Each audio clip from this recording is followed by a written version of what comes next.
मनोज यादव, मैं आपसे ही शुरुआत करूंगा।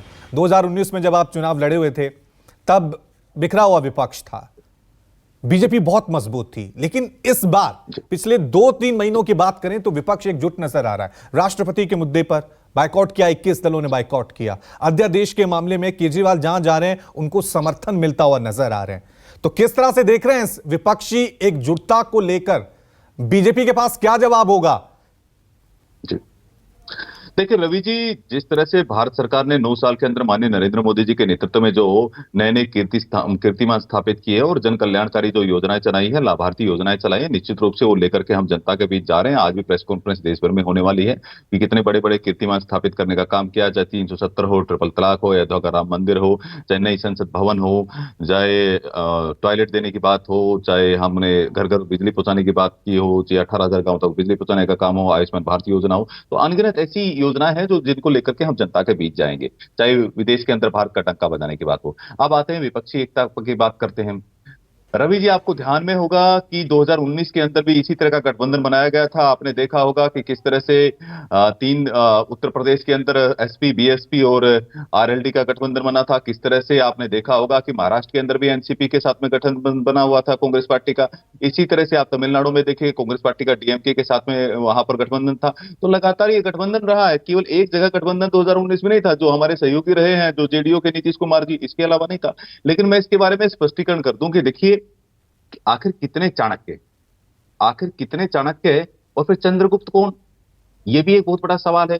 और ये जो गठबंधन है, ये भ्रष्टाचारियों का एकजुटता, कुर्सी बचाओ आंदोलन, अस्तित्व बचाओ आंदोलन वाला एक ठगबंधन है। ये किसी ना तो देश हित में बन रहा है, केवल अपनी कुर्सी बचाओ और अस्तित्व बचाओ का आंदोलन है। आप देखिए कांग्रेस पार्टी को, देखिए कांग्रेस पार्टी में देखिए क्या हालत है। राहुल गांधी का भरोसा करके ये लोग निकले हुए हैं, संसद पे किस तरह का उन्होंने रात ठाना और फिर खुद ही गायब हो गए। कल कांग्रेस के कोई प्रवक्ता तक नहीं आया, आपने देखा होगा, खुद मैदान छोड़ करके भाग गए। जो अपनी कांग्रेस पार्टी को डुबा चुके हैं, उनके सहारे मुझे लगता है गठबंधन चलाने वाले जो नॉन सीरियस पॉलिटिशियन है। आप करते हैं आम आदमी पार्टी की बात करते हैं। आम आदमी पार्टी क्या है? आम आदमी पार्टी के नेता की साख देखिए, ऐसे चाणक्य जिनकी साख देखिए आप, मैं चुनाव नहीं लड़ूंगा, मैं कांग्रेस के साथ नहीं जाऊंगा, जिन पर भ्रष्टाचार के आरोप लगाते थे, जिनको कहते थे सीबीआई को इनके ऊपर रेड डालनी चाहिए, आज उनकी गोदी में जाके बैठ गए। आप एनसीपी की बात करते हैं। लेकिन मनोज जी, जिस तरह से हम देख रहे हैं अभी 2024 की तरफ धीरे धीरे जैसे बढ़ रहे हैं, क्योंकि अब लगभग 1 साल का वक्त है, उसके बाद नई सरकार का ऐलान होगा। लेकिन पिछले 1 साल को देखें तो जो बीजेपी का गठबंधन था, उसमें शिरोमणि अकाली दल अलग हो गई, उसमें जेडीयू अलग होकर सरकार बना ली, उद्धव ठाकरे आपसे अलग ही हो गए हैं। तो ये मानेंगे ना कि कहीं जो जिस तरह से बीजेपी ने एक अहंकार बना लिया है कि हमें किसी का अहंकार नहीं चाहिए, ये कहीं भारी ना पड़ जाए बीजेपी पर? जी रवि जी, ऐसा है कि भारतीय जनता पार्टी अहंकार की राजनीति नहीं करती है, हम तानाशाही की राजनीति नहीं करते हैं। हमारे लिए राष्ट्र प्रथम है। आपने देखा होगा कि मैं बताता हूं, 2014 का पीरियड याद कीजिए, जो 283 हमारी सीटें आई थी, पूर्ण बहुमत की सरकार थी, लेकिन गठबंधन के साथियों को हमने सम्मान देने का काम किया। 2019 को याद कीजिए, 303 सीटें आई भारतीय जनता पार्टी की, हमने गठबंधन के सभी साथियों को सम्मान देने का काम किया। जहां तक आप शिवसेना की बात करते हैं, तो शिवसेना जो मूल है, जिसको निर्वाचन आयोग ने जो चुनाव चिन्ह देने का काम किया है, निर्वाचन आयोग ने जिनको मान्यता दी है, वो तो शिवसेना हमारे पास में। आप उद्धव ठाकरे और उनका बेटे की बात कर रहे हैं, तो मैं अलग विषय है कि उनको आप शिवसेना मान रहे होंगे, मुझे नहीं पता है कि किसको आप शिवसेना मानते। निर्वाचन आयोग ने, सर्वोच्च न्यायालय ने उनको शिवसेना माना और शिवसेना के साथ गठबंधन हमारा है। आप बात करते हैं नीतीश, तो आप आरोप लगा रहे हैं, नीतीश आप आरोप लगा रहे हैं कि आप जिसके साथ गठबंधन करते हैं उसी पार्टी को खत्म कर देते हैं।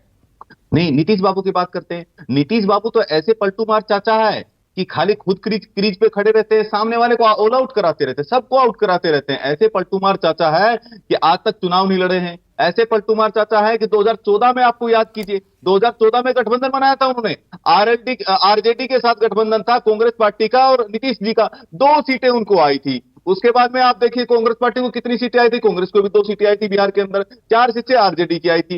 एनसीपी के साथ भी उन्होंने गठबंधन किया, एनसीपी के साथ गठबंधन किया 2019 के अंदर। अंजुम आरा से, तो ऐसा है, अंजुम आरा से इसका जवाब लूंगा, अपने अस्तित्व को बचाने के लिए अंजुम आरा से इसका जवाब लूंगा। गठबंधन है, आम आदमी पार्टी की भी साथ नहीं है, क्योंकि वो भी यूटर्न मास्टर है, हर समय यूटर्न लेते रहते हैं। ठीक है मनोज जी, ऐसा लेते हैं, ठीक, इनके साथ सरकार नहीं बनाएंगे, जाके ठीक है मनोज जी, दूसरे मेहमानों से आपकी टिप्पणी पर रिस्पॉन्ड कर लेते हैं। नमस्कार, मैं हूं मानक गुप्ता। अगर आपको हमारा ये वीडियो पसंद आया हो तो इसे लाइक और शेयर जरूर करें, और हां, हमें सब्सक्राइब और फॉलो करना ना भूलें ताकि आप देश और दुनिया की कोई खबर मिस ना करें। तो जुड़े रहिए हमारे साथ और देखते रहिए न्यूज़ 24।